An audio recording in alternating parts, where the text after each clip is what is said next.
Let's hear the story. You're dealing with the fact that you might be in a place where the military dictator just decided, he saw his astrologist and they said tens are not a good number for you, make everything a multiple of nine. So they've wiped all of the currency off the table overnight. I imagine if you and I wanted to team up and create this business, one, we wouldn't be getting any meetings. Two, if they did give us a meeting, they'd probably laugh those crypto bros out of the room. Scary thing in the aid sector is always that by the time something's gone wrong, that's happened a while back. It takes you time to even see that it's gone wrong. Our guests today are Melyn McKay, CEO at Coala Pay, and Sean Judge, a partner at Castle Island.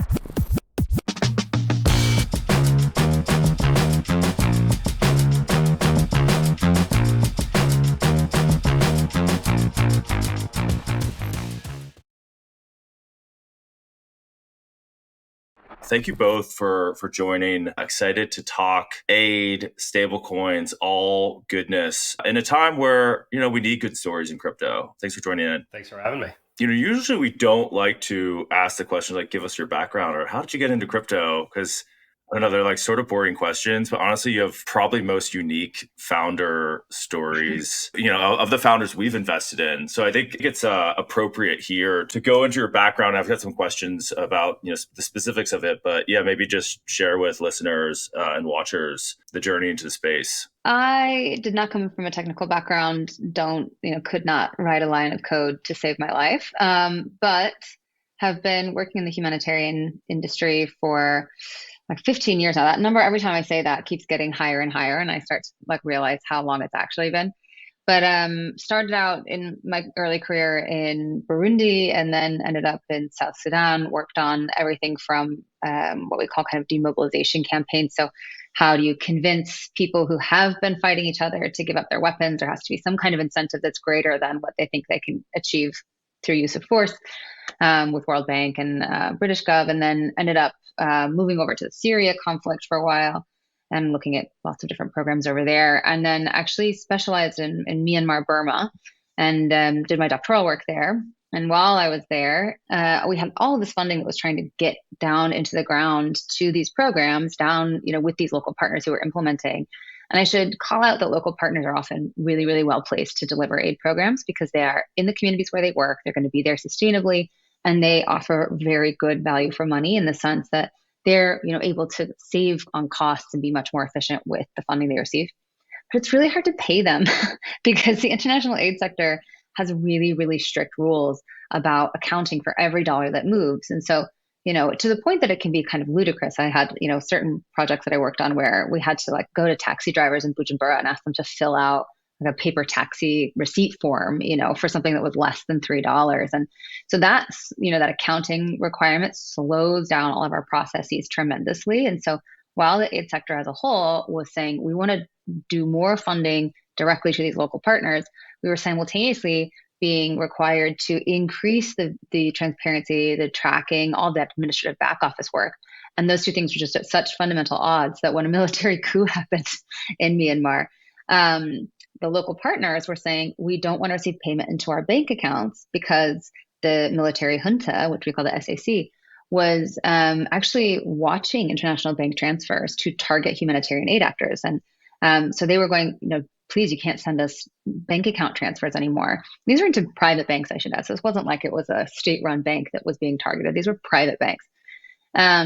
And then at the same time, the donors on the other side, the international organizations were saying, but we have a contract for a grant that has this name on it, your organizational name. The payment has to go to an account that has that organizational name on it. So that is this kind of tension that it emerges every time we try to get money down on the local level. You're working in, what we would call a non-permissive environment. And it was in that context that I was running around to a bunch of our local partners saying, how can we pay you? Please tell me how we can pay you.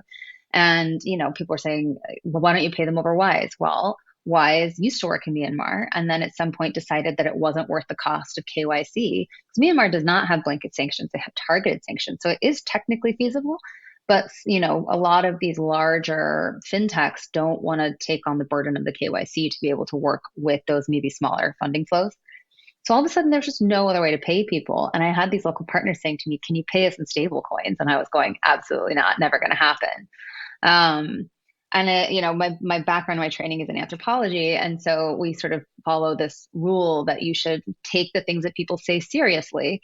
and sort of denaturalize things that you take for granted. So I was coming at it thinking, okay, it seems impossible for me coming from a background in the aid sector that we would ever be able to transact on blockchain. But I need to take what these people are saying seriously. And when I started to do that, I started to sort of unpick some of the biases that I had coming from a sector that is not necessarily very friendly to, I would say, blockchain as a whole, but in particular cryptocurrencies, and started to really investigate it. And in the end, the sort of early days of Coala Pay actually were, how do we build a tech stack that addresses all of the reasons why a large international aid organization would say no, despite the fact that the use case is so compelling and it is such an obvious way to save cost, improve transparency, make things move faster? What are all the things that exist within our compliance requirements, our reporting requirements, our contracting requirements that would make it really hard to transact with a stablecoin as is? And so that was the initial tech stack for Coala Pay. We've just built on from that based on both our experience as people who have come from a humanitarian background and now the really in-depth work that we've done with some of the largest humanitarian aid organizations in the world, from Norwegian Refugee Council to Save the Children.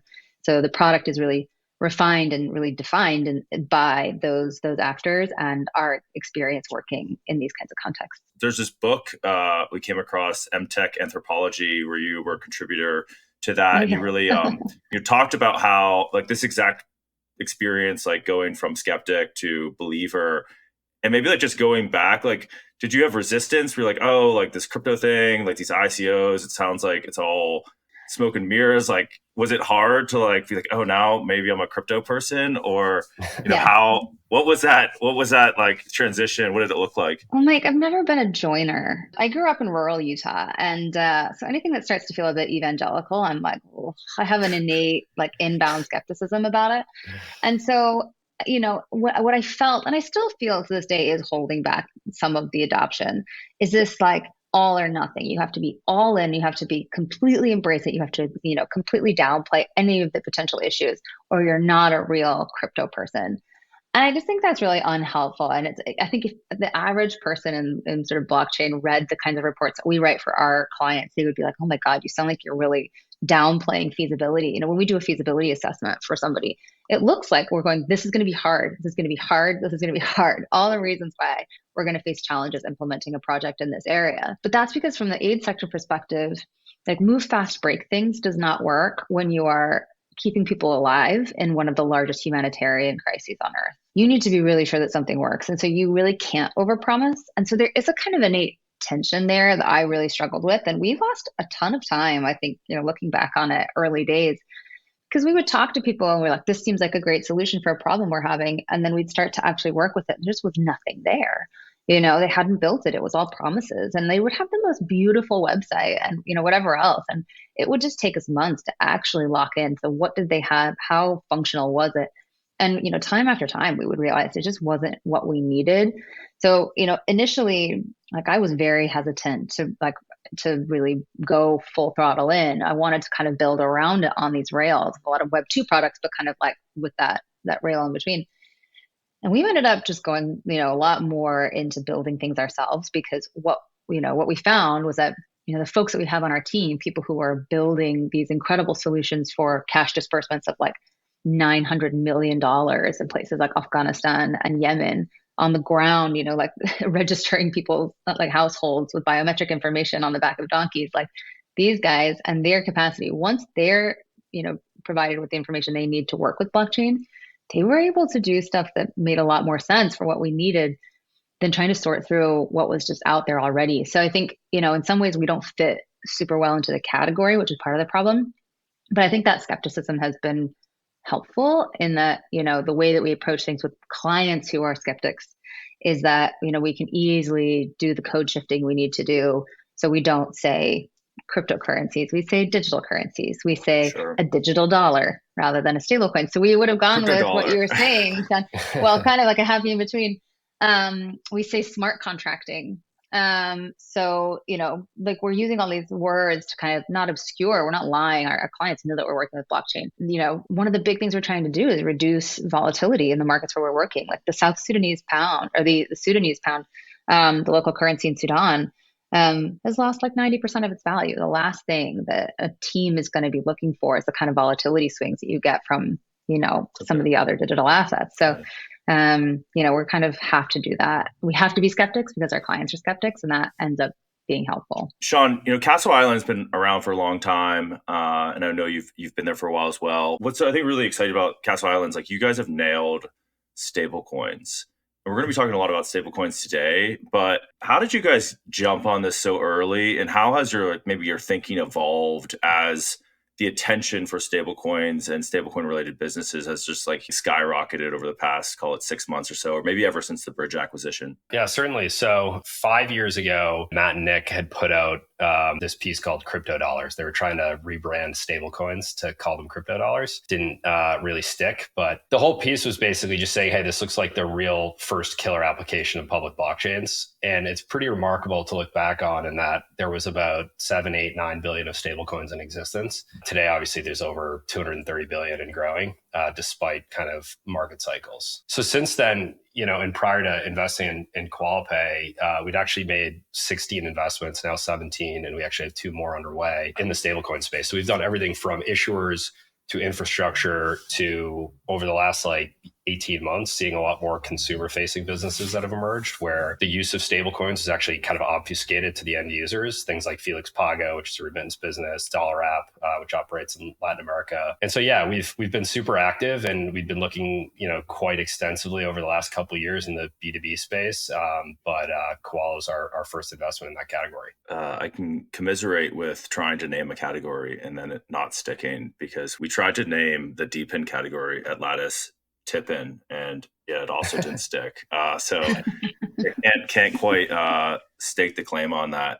Now that the space is kind of heating up, I've heard more about crossover funds starting to take a closer look at stablecoins. Are you guys starting to have more traditional VCs reach out to you all to help diligence or just kind of get deal flow?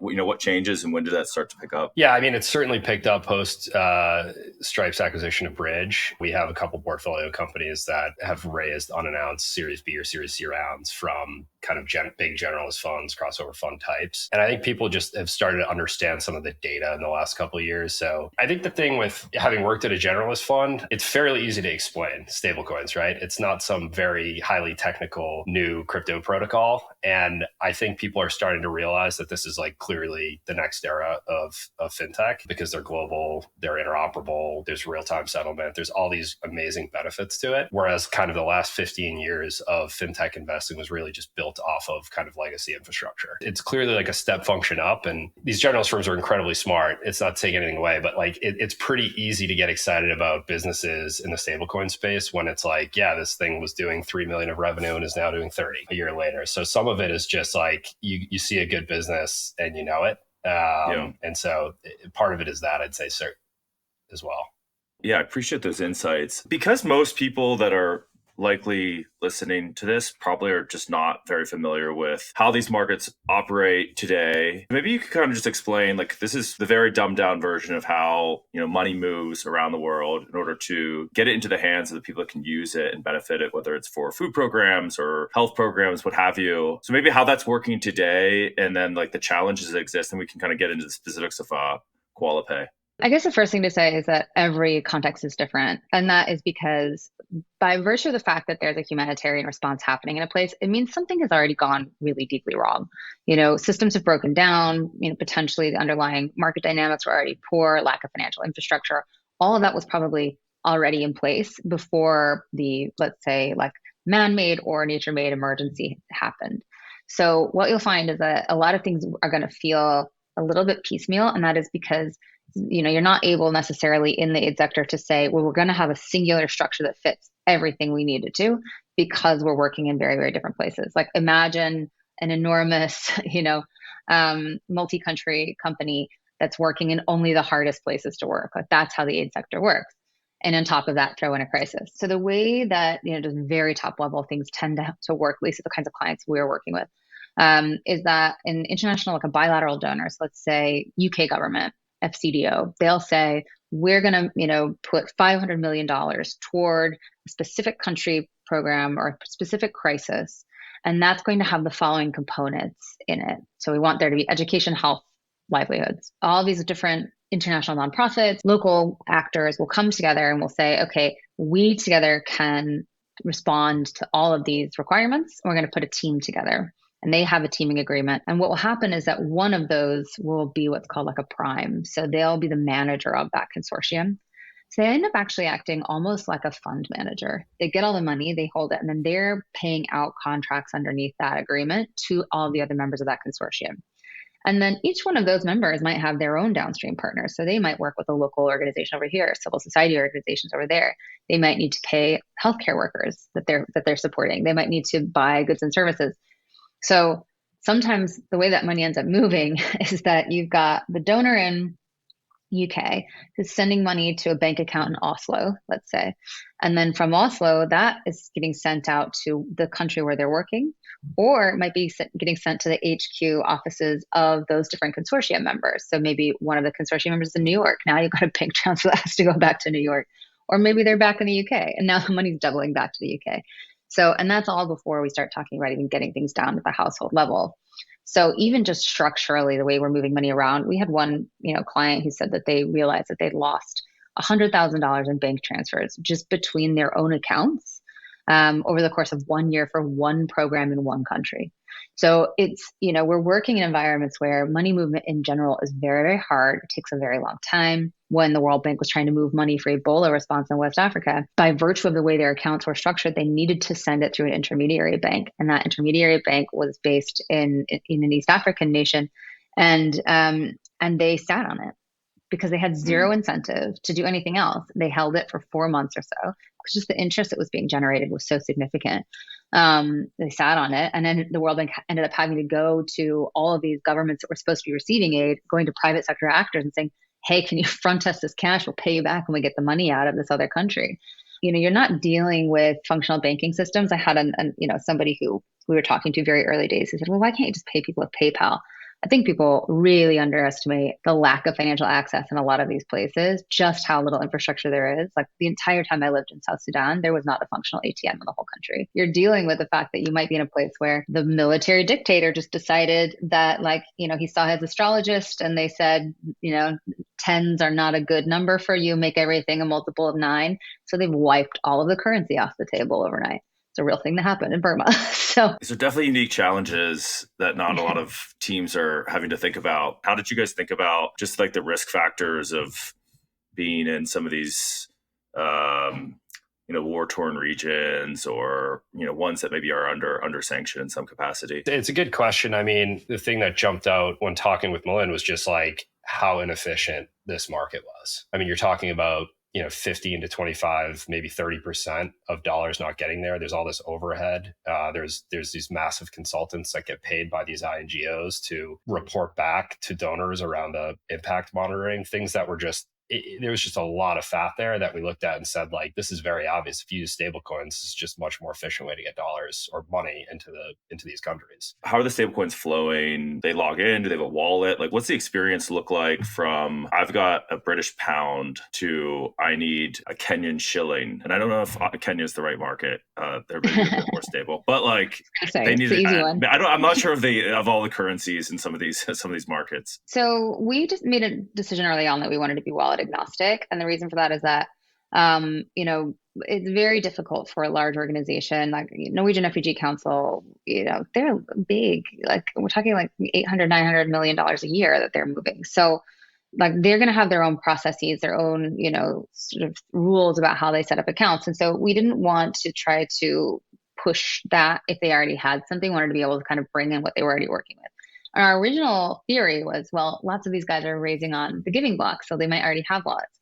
That turned out to not be correct. And so it ended up that we were a lot more hands-on with how they set up their wallets. But a lot of them really wanted to set up wallets. We also thought early on that maybe they'd want to really abstract that experience. And then in the end, most of them really wanted us to help them set up a digital wallet. So generally speaking, we have an initial call with them where we help them set up the wallet. And what that actually looks like is an initial call where we have everyone from finance and compliance, and that's 30 people. And they're asking every question and, all the things about is there volatility? How do we do this? How do we do that? And we're just getting them comfortable. And then at some stage, we finally get to wallet opening, and then we help them put together an SOP around how many people need to be in the room to approve a transaction, who needs to be there, how they're going to do it, how they're going to manage that.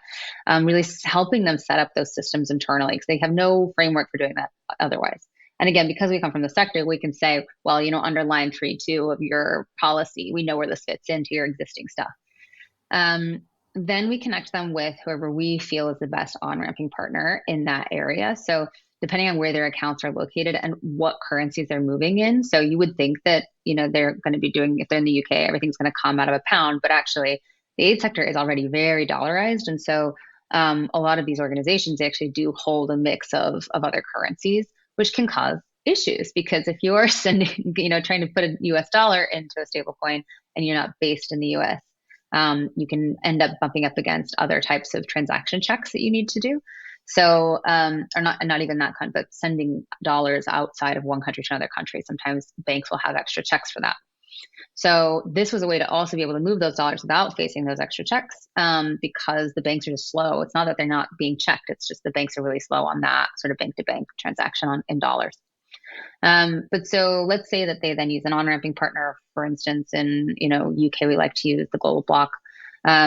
They'll set up an account with them one time, they'll do their KYC, and then from that point on, they'll link that bank account to that account, and they can pull money in anytime they want. It goes into their wallet, which they can manage, and then they connect to the Coala Pay marketplace. We call it a marketplace. It's really a kind of private funding environment that we set up for them, which is customized to the types of payments they need to send and the level of due diligence required based on where they're working. So an entity that is working in Sudan is going to have a different level of due diligence than an entity working in Kenya, although Kenya still requires pretty strict due diligence for us.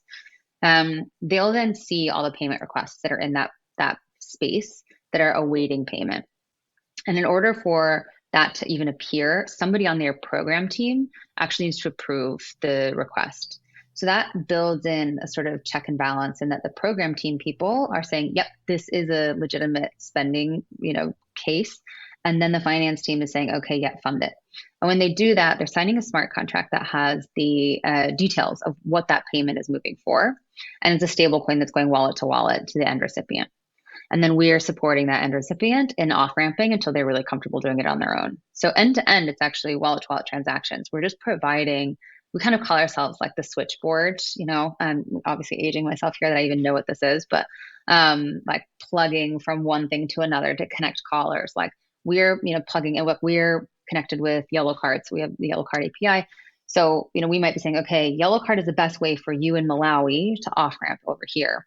How do we connect Yellow Card over here to somebody who has dollars in the UK over here? And how do we make sure the documentation in between that transaction is sufficient based on what we know that donor is going to require? The more time we spent with Melyn's team, they all have just very unique experience in dealing in these countries. Where, I imagine if you and I wanted to team up and create this business, one, we wouldn't be getting any meetings. Two, if they did give us a meeting, they'd probably laugh those crypto bros out of the room, because we would have had no experience understanding what it's like to actually move money into some of these countries. And the team just has like very tangible hands-on experience. One of my favorite stories is Melyn's physical airdrop story. Let's hear the story. No, I mean, it's right now, one of the only ways that you can get money into Sudan is through cash pallet drops. And that is common in all these places. So you're just like literally dropping a pallet of cash off of the back of a plane, the same way you drop food aid off the back of a plane. So that's the other thing, is when people are like, well, isn't this really risky? I'm going, do you know how risky it is what we're doing now? This is the safer option in a lot of ways, because we have so much more control. The second that I think in this sense, like we are a really strong sort of data point for crypto folks who are trying to make the point that digital currencies are safer than people maybe have the perception they are. Like the fact that we can see if somebody has done something they're not supposed to do with something, that is like 6 months lead time to what we would be able to do if we were making a bank transfer to somebody in Somaliland, and that's if they ever even produced that information for us. So sometimes, the scary thing in the aid sector is always that by the time something's gone wrong, that's happened a while back. It takes you time to even see that it's gone wrong. Whereas with us, we can see that it's gone wrong. We can see how wrong it went. We can see exactly why it went wrong. And that is a huge, that's not to say there's not going to occasionally be something that goes someplace it's not supposed to, but the fact that we're going to know about it and be able to stop it from happening anymore is a significant improvement on the way that we work right now. So, yeah, you drop a pallet of cash in a field and like Minkaman in South Sudan, like, yeah, maybe it gets there, maybe it doesn't, but that's definitely the most unique airdrop maybe someone could potentially receive is just a basket of cash. It's such an interesting example of like where crypto is the solution, but like it's also the people that are making those decisions are like, they're like telling you all these problems, which why they think this can't work. But it's like, no, this is exactly why this is effective for you. Like even right now, like, people are like, oh, like a bunch of aid gets lost. And that's why we should be like, what the hell are we doing with all this aid? In this case, it's like, well, we want to still deliver this. And this is this exact, answer that we need for accounting for where each of these dollars go. So it's cool to see that you guys are, able to present that at such a critical time for, for the broader sector. And I want to just, double click on that we do so much accounting. If you saw the amount of tracking that goes into every single one of these programs, like you would be shocked at how much of the aid sector is accountants and reporting. Like Sean said, that we're hiring these consultants to come in and trace the exact impact of every dollar on the ground. The reason we do that is because we're handling public money. And so we have an enormous responsibility to keep track of where that goes. Like USAID was one of the most audited organizations, federal entities that have been audited 60 times in a year, had passed every single one. I would challenge us to do that with the DoD, you know what I mean? And that is in part because we have these really careful tracking.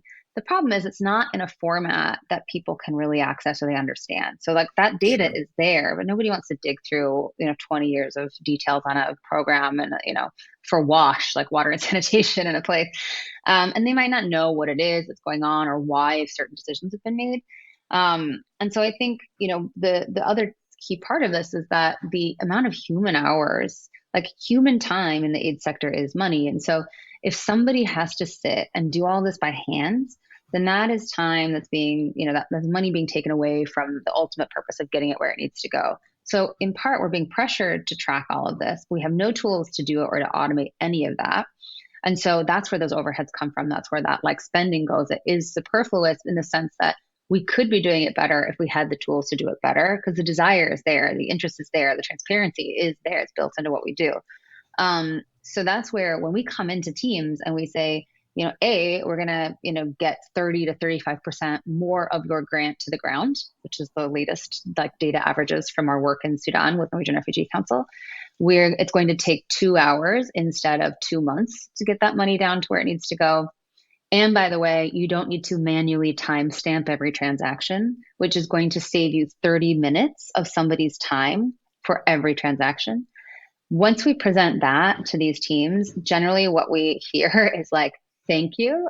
We're so grateful for this because they want to be doing all those things and they're doing them currently and it's taking up all their time. Nobody that I know went into the aid sector to like keep detailed taxi receipts. They did it because they want to go out and help communities and do that sustainably.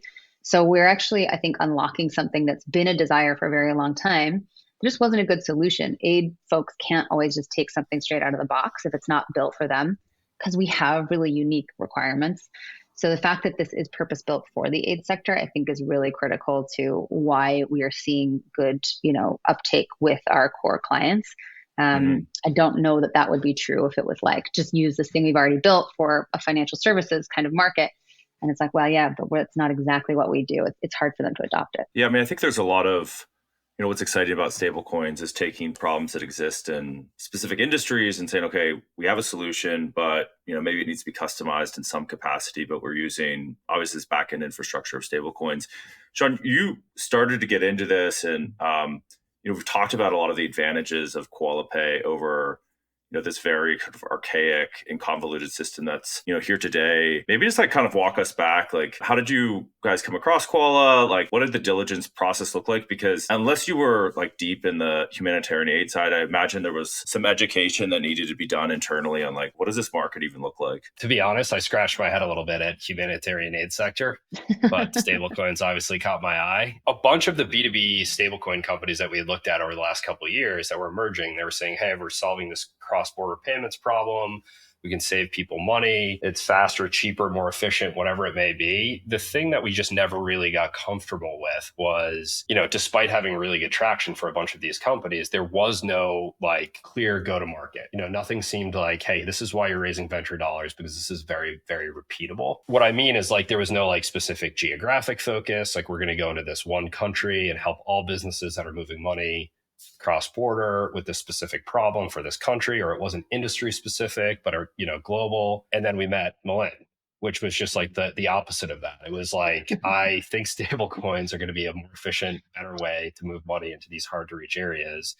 And I deeply understand my clients' requirements to do that. And so that to me feels like just a complete unfair competitive advantage that you would have if others try to move into this space. Is they don't have the breadth of knowledge. They haven't worked in the industry for 15 years. They don't know all of the key players. They haven't worked on the ground in these countries and understand the specific pain points that the local country teams face, that the INGOs in whatever specific country face. And so, from a founder market fit perspective, I think it was off the charts. On the market side of things, we did what we would do if you know this much about a market and you need to get comfortable with it, which is try to talk to the smartest people in the world around this stuff. And so that was folks at UNICEF, that was folks at other INGOs. How does money move? How much is lost? Like, what would make it more efficient? Would you ever consider using this? We talked with the Danish Refugee Council. We got a much better understanding of just how much money was lost via FX and transfer fees, as well as overhead to monitor that. And so a lot of that was kind of checking the box around what Melyn was telling us was actually,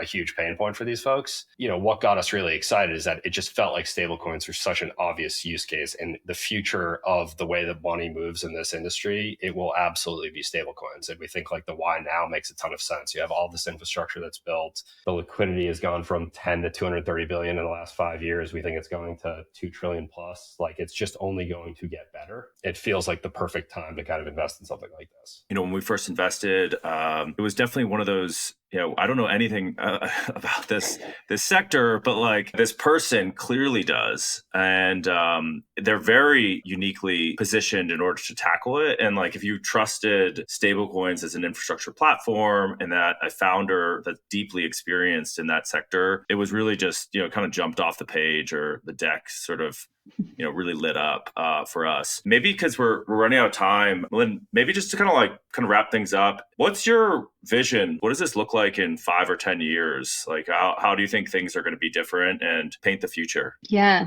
Well, I wanted to kind of, I guess, share a comment that we got today on our LinkedIn, which because we just published a report about the work that we've been doing with Norwegian Refugee Council, and so it's been great to get people's reactions to that. But one of the folks who works with Save the Children on a pilot that we're working on with them left like the best message. And so I just want to kind of read it because it's actually, I think it says a lot about kind of what the value is and where it's going. He says, I'm proud to be associated with the pilot Coala Pay project under Shift. Shift is a program within Save the Children. It's all about shifting the power to youth-led initiatives. And he says, seeing money directly into the hands of young people feels like a dream come true. Coala makes it happen, which is like the kind of thing that just warms your heart. But I think we had Dimitri from Archetype also posted, because a lot of folks when they were trying to get their heads around, like, what does Coala Pay do? We said, go talk to these aid workers and see what they say. And I think it's probably the first time that most aid workers have ever talked to a VC in their entire lives. So I think they also were having kind of fun with it because it was like those not normally spheres that interact very much. But, he mentioned that like one of the people he talked to like kind of teared up because he was like, do you know how hard it is that we can't move money?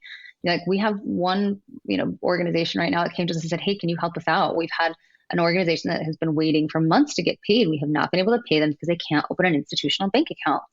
And so we were like, yeah, we can set up multi-sig. We can get through all the KYC due diligence stuff we need to do to meet your internal due diligence requirements. And then the functional requirements that allow you to feel confident that this isn't just one person managing the funds, that there are some spending controls set into this. Like we can create all of that. It truly does completely enable. I don't want to say completely because I don't think anything is a panacea, but it does enable us to achieve this goal of localization that we've all been working for a very, very long time. And so, in the dream of what does Coala Pay look like, we would love to just be the place that, like, when the finance team in Sudan wakes up in the morning, or in Syria, or whatever it is that they're running a program, they log into their Coala Pay environment and they're able to see all of the program status, all of the upcoming payments that are coming through, see any progress reports that have been submitted to say, okay, yeah, this is a tranche-based contract based on delivery. We achieved things we said we were going to achieve. Here's the report with all the evidence. And then that programs person can say, yep, okay, great, approved. That then generates a payment link, which goes to whoever it is who's managing the actual release of payments, wherever they are in the world. And they can say, okay, great, fund. And then that money goes directly, shortening that time span. Normally that cycle would take months. And now it can happen in the course of a single day and settle in a matter of minutes and save everyone so much money. So that, as we are seeing 20 to 30% cuts in aid spending around the world, that 30% savings that we can achieve is a tangible, really important improvement. That, in the aid sector, when you save money, you save lives. So it's it's something that I think gives all of us a lot of hope that we are able to, push the needle on this in a way that is having really important impact, not just for the organizations we work with, but for, obviously the greater mission of keeping more people alive in dignity and allowing humans to flourish. So I would hope that as we tackle that sector and those problems, that then, maybe, sort of different types of organizations or companies that have sort of similar spending issues, like let's say big infrastructure companies that are also trying to move money to 20 different countries, some of which may be in emerging economies where there are, finding some challenges in getting that stuff going. That they might also start to see if they could tackle this in this really highly regulated industry where there are lots of specific needs and we're in these really difficult places. And I trust that they're the ones that can help us bring our business on chain too. So really going beyond just okay, we're moving money. That is the wedge. That's the thing that we start with, to we're actually using the programmability of blockchain and smart contracts in particular to rewire the way that we as an industry work so that we are more efficient with those decision-making processes and everything is more automated and just less somebody in an office checking things off in an Excel spreadsheet. That's a beautiful vision. We're definitely here for it. We didn't even say AI. I imagine at some point there'll be some AI to throw in the mix here. But anyway, thank you guys so much for sharing the story. I think it's going to be a very unique one for folks to dig into. Sean and Melyn, where can people stay up to date with you, the fund, the company? What's the best options? And we'll put them in show notes. On the Coala Pay side, the aid sector does not really do social media, but they do LinkedIn. So that is where we are most active. You'll see us on LinkedIn. So come follow us on Coala Pay and you'll see all of our reports, our impact, all that stuff there. Yeah, we're just at castleisland.vc and I'm at Sean Judge CIV on X. Awesome. Well, thank you guys again. This was awesome. Really appreciate it. And we'll see you all soon.